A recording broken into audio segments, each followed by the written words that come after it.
അമൃത് Veni hair elixir presents daily news സായാഹ്ന വാർത്തകൾ powered by Pulimoottil silks KSFE. Wow, ഇയാളുടെ മുടിക്കിപ്പോ നല്ല ഉള്ള നീളം വന്നല്ലോ. എന്റെ മുടി നോക്ക്. നീ നിന്റെ വൈറ്റമിൻ ഡി ലെവൽസ് ഒന്ന് ചെക്ക് ചെയ്യ്. വൈറ്റമിൻ ഡിയുടെയും ഈസ്ട്രോജന്റെയും കുറവാണ് മിക്ക ലേഡീസിന്റെയും ഹെയർ പ്രോബ്ലംസിന് പ്രധാന കാരണം. സ്ത്രീകളുടെ മുടി വളർച്ചയ്ക്കും ശക്തിക്കും അത്യാവശ്യമായ വൈറ്റമിൻ ഡിയാലും ഹെർബൽ ഈസ്ട്രോജനാലും സമ്പുഷ്ടമായ ആദ്യത്തെ hair elixir Amrit Veni hair elixir for women. നമസ്കാരം, ഞാൻ ഷാജി പത്മനാഭൻ. ഡെയിലി ന്യൂസിന്റെ സായാഹ്ന വാർത്തകളിലേക്ക് സ്വാഗതം. ഇന്ന് ജൂൺ 8 ശനിയാഴ്ച. മൂന്നാം മോദി സർക്കാരിന്റെ സത്യപ്രതിജ്ഞ നാളെ നടക്കാനിരിക്കെ മന്ത്രിസഭാ രൂപീകരണ ചർച്ച ഊർജിതമാക്കി NDA. മന്ത്രിമാരുടെ പട്ടിക ഇന്ന് രാത്രിയോ നാളെ രാവിലെയോ തയ്യാറാകും. ഇന്നലെ രാത്രി JP നദ്ദയുടെ വസതിയിൽ സഖ്യകക്ഷി നേതാക്കളുടെ യോഗം വിളിച്ചിരുന്നു. TDPയും JDUവും 4 മന്ത്രിസ്ഥാനങ്ങൾ വീതം വേണമെന്ന് ആവശ്യപ്പെട്ടു എന്നാണ് സൂചന. സഖ്യകക്ഷി നേതാക്കളുമായി ഇന്ന് ധാരണയുണ്ടാക്കുമെന്ന് BJP നേതാക്കൾ വ്യക്തമാക്കി. എന്നാൽ സ്പീക്കർ സ്ഥാനത്തിന്റെ കാര്യത്തിൽ ചർച്ചകൾ തുടരാനാണ് സാധ്യത. ലോക്സഭാ തെരഞ്ഞെടുപ്പിൽ വോട്ട് രേഖപ്പെടുത്തിയ ലക്ഷക്കണക്കിന് ജനങ്ങൾ മേൽത്തട്ട് മുതൽ താഴെത്തട്ട് വരെയുള്ള എല്ലാവർക്കുമുള്ള സന്ദേശമാണ് നൽകിയതെന്ന് മുൻ ഉപരാഷ്ട്രപതിയും മുതിർന്ന BJP നേതാവുമായ വെങ്കയ്യ നായിഡു. ഇന്ത്യ മഹത്തായ ജനാധിപത്യ രാജ്യമാണെന്ന് അടുത്തിടെ നടന്ന തെരഞ്ഞെടുപ്പിലും തെളിയിക്കപ്പെട്ടുവെന്നും വോട്ട് ചെയ്ത ലക്ഷക്കണക്കിന് പേർ അവർ ആഗ്രഹിച്ച മാറ്റം സമാധാനപരമായി സാധ്യമാക്കിയെന്നും അത് എല്ലാവരും മനസ്സിലാക്കിയെന്ന് കരുതുന്നുവെന്നും ആനന്ദിലെ ഇൻസ്റ്റിറ്റ്യൂട്ട് ഓഫ് റൂറൽ മാനേജ്മെന്റിൽ നടന്ന ബിരുദദാന ചടങ്ങിൽ സംസാരിക്കവേ വെങ്കയ്യ നായിഡു പറഞ്ഞു. കോൺഗ്രസ് പാർലമെന്ററി പാർട്ടി യോഗം ഇന്ന് വൈകിട്ട് ചേരുമെന്ന് സൂചന. യോഗത്തിൽ രാഹുൽ ഗാന്ധിയെ പ്രതിപക്ഷ നേതാവായി പ്രഖ്യാപിച്ചേക്കും. 100 സീറ്റ് നേടിയ കോൺഗ്രസ് 10 വർഷത്തിന് ശേഷമാണ് പാർലമെന്റിൽ പ്രതിപക്ഷ നേതൃസ്ഥാനത്തേക്ക് എത്തുന്നത്. തെരഞ്ഞെടുപ്പ് ഫലം അവലോകനം ചെയ്യുന്ന യോഗം പ്രതിപക്ഷ നേതൃസ്ഥാനത്തിലും രാഹുൽ ഏത് മണ്ഡലം നിലനിർത്തണമെന്നതിലും ചർച്ച നടത്തും. റായ്ബറേലി നിലനിർത്തണമെന്ന പ്രധാന നേതാക്കളുടെ ആവശ്യം രാഹുൽ പരിഗണിച്ചേക്കുമെന്നാണ് സൂചന. NDA സർക്കാരിന്റെ നാളത്തെ സത്യപ്രതിജ്ഞാ ചടങ്ങുകൾക്ക് പിന്നാലെ തിങ്കളാഴ്ച ദില്ലിയിൽ വൻ പ്രതിഷേധത്തിന് ആഹ്വാനം. നീറ്റ് പരീക്ഷയുമായി ബന്ധപ്പെട്ട് SFI അടക്കം ഇടത് വിദ്യാർത്ഥി സംഘടനകൾ പ്രതിഷേധം നടത്തും. യൂത്ത് കോൺഗ്രസും പ്രതിഷേധം നടത്തുമെന്ന് അറിയിച്ചിട്ടുണ്ട്. സംഭവത്തിൽ അന്വേഷണം ആവശ്യപ്പെട്ട് യൂത്ത് കോൺഗ്രസ് നാഷണൽ കോർഡിനേറ്റർ വിനി തോമസ് വിദ്യാഭ്യാസ മന്ത്രാലയത്തിന് പരാതി നൽകിയിരുന്നു. വിവിധ ഹൈക്കോടതികളെയും വിദ്യാർത്ഥികൾ സമീപിച്ചിട്ടുണ്ട്. നീറ്റ് പരീക്ഷയുമായി ബന്ധപ്പെട്ട് ഉയർന്ന വിവാദങ്ങളിൽ വിശദ പരിശോധന നടത്താനൊരുങ്ങി കേന്ദ്ര വിദ്യാഭ്യാസ മന്ത്രാലയം. ഇതിന്റെ ഭാഗമായി NTAയിൽ നിന്ന് വിദ്യാഭ്യാസ മന്ത്രാലയം വിവരങ്ങൾ തേടി. എന്നാൽ വീണ്ടും പരീക്ഷ നടത്തേണ്ട സാഹചര്യമില്ലെന്നാണ് NTA മന്ത്രാലയം അറിയിച്ചിരിക്കുന്നത്. അങ്കമാലിയിൽ വീടിനെ തീപിടിച്ച് അച്ഛനും അമ്മയും 2 കുട്ടികളുമടക്കം 4 പേർ മരിച്ചു. ബിനീഷ്, ഭാര്യ അനു, മക്കളായ ജസ്മിൻ, ജോസ്ന എന്നിവരാണ് മരിച്ചത്. എന്താണ് സംഭവിച്ചതെന്ന് പോലീസ് അന്വേഷിച്ചു വരികയാണ്. രാവിലെ നടക്കാനിറങ്ങിയ ആളുകളാണ് വീടിന്റെ മുകളിലെ നിലയിലെ തീ കണ്ടത്. വീടിനകത്തെ ഒരു മുറിക്കുള്ളിലാണ് ആദ്യം തീ പിടിച്ചത്. ആ മുറി മാത്രമാണ് കത്തി നശിച്ചതും. ഇതിലാണ് കുടുംബാംഗങ്ങൾ ഉറങ്ങിയിരുന്നത്. ഫോറൻസിക് വിദഗ്ധർ സ്ഥലത്തെത്തി പരിശോധന നടത്തും. തൃശൂർ DCC സെക്രട്ടറി സജീവൻ കുരിയച്ചിറയുടെ പരാതിയിൽ DCC അധ്യക്ഷൻ ജോസ് വള്ളൂർ ഉൾപ്പെടെ 20 പേർക്കെതിരെ പോലീസ് കേസെടുത്തു. അന്യായമായി സംഘം ചേർന്ന് തടഞ്ഞുവെച്ചു, മർദ്ദിച്ചു എന്നതാണ് പരാതി. ജാമ്യം കിട്ടാവുന്ന വകുപ്പുകളാണ് പോലീസ് ചുമത്തിയിരിക്കുന്നത്. ഇന്നലെ തമ്മിൽ തല്ലിയ മുരളീധരൻ പക്ഷക്കാരുമായും DCC അധ്യക്ഷൻ ജോസ് വള്ളൂർ പക്ഷക്കാരുമായും പ്രശ്നങ്ങൾ അവസാനിപ്പിക്കാനുള്ള ചർച്ച ഇന്ന് നടക്കും. മുരളീധരന്റെ തോൽവിക്ക് പിന്നാലെ തുടങ്ങിയ ചേരിപ്പോരാണ് ഇന്നലെ കയ്യാങ്കളിയിൽ കലാശിച്ചത്. അടിയും പോസ്റ്റർ യുദ്ധവും നല്ലതല്ലെന്നും തൃശൂരിലെ തോൽവി സംബന്ധിച്ച തമ്മിലടി അവസാനിപ്പിക്കണമെന്നും കോൺഗ്രസ് നേതാവ് മുരളീധരൻ.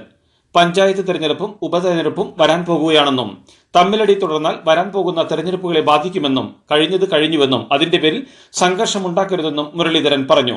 വടകരയിൽ നിന്ന് തൃശൂരിൽ പോകേണ്ട കാര്യമില്ലായിരുന്നുവെന്നും തെറ്റുകാരൻ താൻ തന്നെയായിരുന്നുവെന്നും BJPയിൽ പോകുന്നതിനേക്കാൾ നല്ലത് വീട്ടിലിരിക്കുന്നതാണെന്നും മുരളീധരൻ പറഞ്ഞു.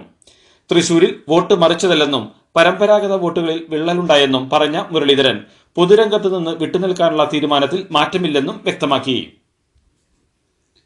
തൃശൂർ DCC ഓഫീസിലെ കൂട്ടയടിക്ക് പിന്നാലെ MP വിൻസെന്റിനെതിരെ തൃശൂർ പ്രസ് ക്ലബിന് മുന്നിൽ വീണ്ടും പോസ്റ്റർ.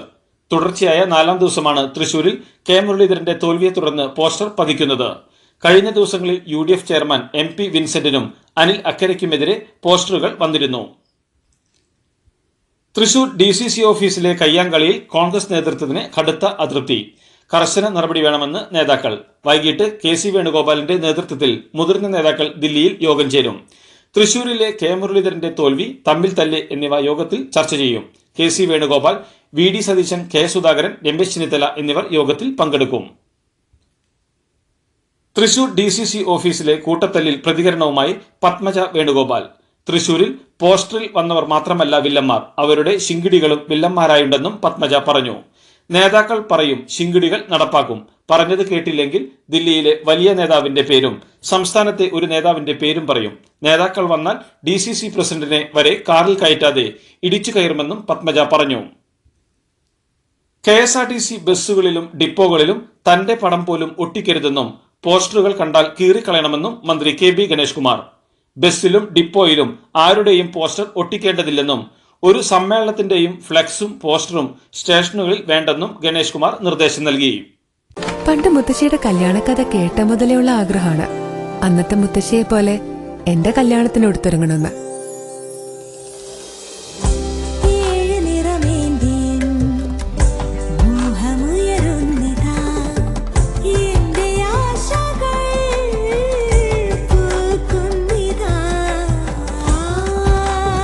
ചില ബന്ധങ്ങൾ തുടർന്നുകൊണ്ടേയിരിക്കും. Celebrating 100 years of Pulimoottil silks. Yakobaya സഭ നിരണം മുൻ ഭദ്രാസനാധിപൻ ഗീവർഗീസ് മാർ കുറിലോസിനെ മുഖ്യമന്ത്രി പിണറായി വിജയൻ വിമർശിച്ച നടപടിയോട് വിയോജിച്ച് CPM നേതാവ് K പ്രകാശ് ബാബു. വിമർശകരെല്ലാം ശത്രുക്കൾ അല്ലെന്ന് K പ്രകാശ് ബാബു ഫേസ്ബുക്ക് പോസ്റ്റിൽ കുറിച്ചു. ഉറച്ച നിലപാട് ഉറക്കെ പറയുന്നതാണ് നല്ലതെന്നും അതുകൊണ്ട് ആർക്കും ദോഷമുണ്ടാകില്ലെന്നും ഗീവർഗീസ് മാർ കുറിലോസ് ഉദ്ഘാടകനായ പരിപാടിയിൽ പങ്കെടുത്ത പ്രകാശ് ബാബു പ്രതികരിച്ചു. മുഖ്യമന്ത്രി പിണറായി വിജയൻ തനിക്കെതിരെ നടത്തിയ വ്യക്തിപരമായ പരാമർശത്തോട് പ്രതികരിക്കുന്നില്ലെന്നും ഹൃദയപക്ഷമാണ് ഇടതുപക്ഷമെന്നും യാക്കോബായ സഭ നിരണം മുൻ ഭദ്രാസനാധിപൻ ഗീവർഗീസ് മാർ കുറിലോസ്. എന്നാൽ സർക്കാരിനെതിരെ പറഞ്ഞതിൽ ഉറച്ചു നിൽക്കുന്നുവെന്ന് ഗീവർഗീസ് മാർ കുറിലോസ് പറഞ്ഞു. CPMനെ വിമർശിച്ച തന്റെ ഫേസ്ബുക്ക് പോസ്റ്റ് അങ്ങനെ തന്നെ കിടപ്പുണ്ടെന്ന് അദ്ദേഹം വ്യക്തമാക്കി. ഗീവർഗീസ് മാർ കുറിലോസിനെതിരായ പരാമർശത്തിൽ മുഖ്യമന്ത്രി പിണറായി വിജയനെ പരിഹസിച്ച് രമേശ് ചെന്നിത്തല മുഖ്യമന്ത്രി വലിയ വിവരമുള്ളയാളാണെന്നും കാരണഭൂതനെ ആരും ചോദ്യം ചെയ്യാൻ പാടില്ലെന്നും ചെന്നിത്തല പറഞ്ഞു.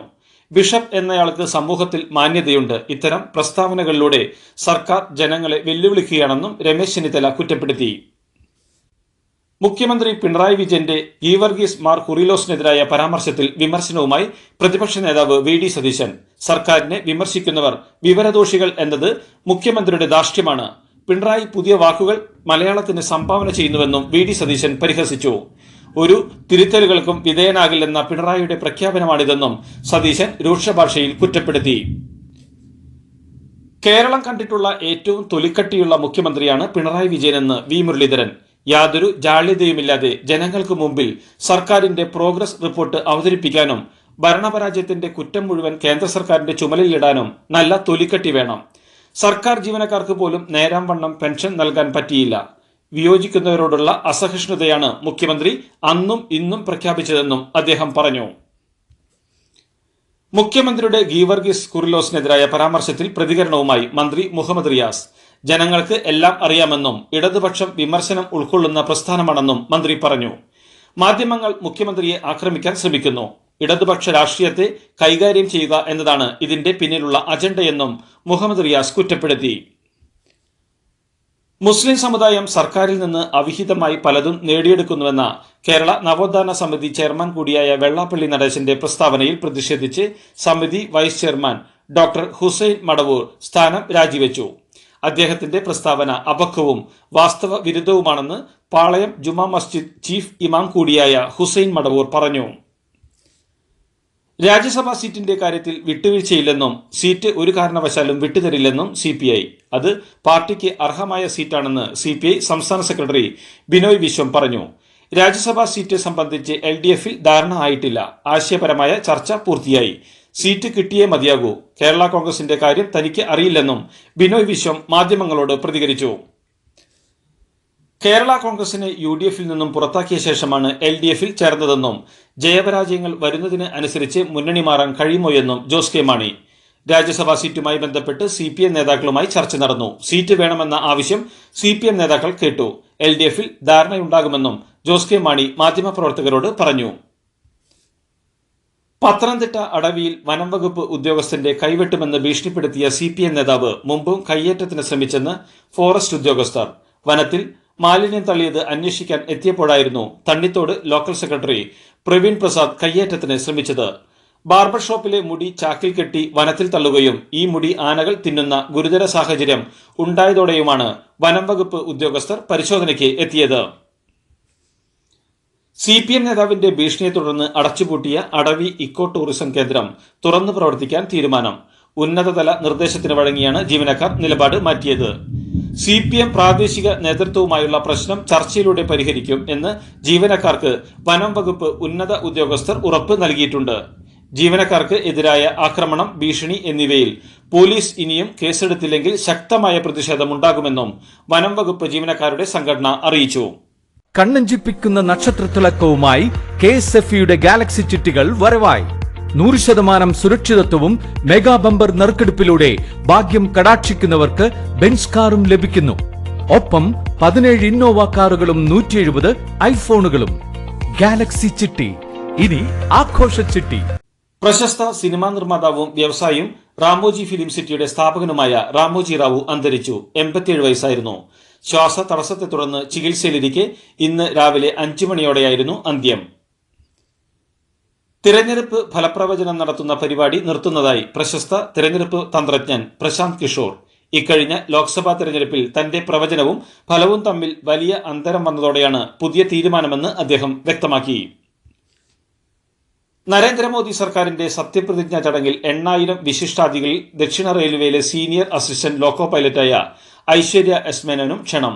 വന്ദേ ഭാരത് ട്രെയിനുകളിൽ പ്രവർത്തിക്കുന്ന ഐശ്വര്യ വന്ദേ ഭാരത് എക്സ്പ്രസ്, ജനശതാബ്ദി തുടങ്ങിയ വിവിധ ട്രെയിനുകളിൽ ലോക്കോ പൈലറ്റായി പ്രവർത്തിച്ചിരുന്നു.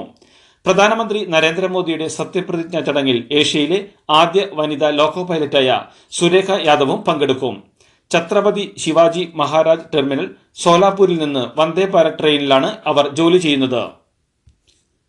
കങ്കണ റണാവത്തിനെ മർദ്ദിച്ച സംഭവത്തിൽ അന്വേഷണം അട്ടിമറിക്കരുതെന്നാവശ്യപ്പെട്ട് കിസാൻ മോർച്ച നേതാക്കൾ പഞ്ചാബ് DGPയെ കണ്ടു. സംഭവത്തിൽ പക്ഷപാതപരമായി അന്വേഷണം പാടില്ല. കുൽവീന്ദർ കൌറിനെ പിന്തുണച്ച് കർഷക നേതാക്കൾ രംഗത്ത് എത്തിയതിന് പിന്നാലെയാണ് അവർ ആവശ്യവുമായി DGPയെ കണ്ടത്. പുതിയ മന്ത്രിസഭയിൽ ക്യാബിനറ്റ് മന്ത്രിപദം ആവശ്യപ്പെട്ട് ഹിന്ദുസ്ഥാനി അവാം മോർച്ച നേതാവ് ജിതൻ റാം മാഞ്ചി സഹമന്ത്രിസ്ഥാനം നൽകാമെന്ന BJP നിലപാടിൽ അദ്ദേഹം അതൃപ്തി പ്രകടിപ്പിച്ചതായാണ് റിപ്പോർട്ട്. സ്വതന്ത്ര ചുമതല ചോദിച്ച് അപ്നാദൾ MP അനുപ്രിയ പട്ടേലും രംഗത്തെത്തി. സഹമന്ത്രിസ്ഥാനം പോരെന്നും സ്വതന്ത്ര ചുമതല വേണമെന്നുമാണ് അനുപ്രിയയുടെ ആവശ്യം. 180 കോടിയിലധികം വരുന്ന പ്രഫുൽ പട്ടേലിന്റെ സ്വത്തുക്കൾ കണ്ടുകെട്ടാനുള്ള എൻഫോഴ്സ്മെന്റ് ഡയറക്ടറേറ്റ് ഉത്തരവ് മുംബൈ കോടതി റദ്ദാക്കി. സേഫ്മായുമായി ബന്ധപ്പെട്ട ഒരു അപ്പലേറ്റ് ട്രൈബ്യൂണലാണ് ഈ ഉത്തരവ് പാസാക്കിയത്. പട്ടേലിന്റെയും കുടുംബത്തിന്റെയും ഉടമസ്ഥതയിലുള്ള ദക്ഷിണ മുംബൈയിലെ വെർലിയിലെ CJ ഹൌസിന്റെ 12-15 നിലകൾ ED പിടിച്ചെടുത്തിരുന്നു. ഡെൻമാർക്ക് പ്രധാനമന്ത്രി മെറ്റെ ഫ്രെഡറിക്സിന് നേരെ ഇന്നലെ വൈകിട്ട് കോപ്പൻഹേഗനിലെ നഗരമധ്യത്തിൽ ആക്രമണമുണ്ടായി. പ്രധാനമന്ത്രിയുടെ അടുത്തേക്ക് നടന്നെത്തി അക്രമി പൊടുന്നനെ അടിക്കുകയായിരുന്നു. സംഭവത്തിൽ ഒരാളെ കസ്റ്റഡിയിലെടുത്തു. അന്വേഷണം നടത്തിവരികയാണെന്ന് പോലീസ് പറഞ്ഞു.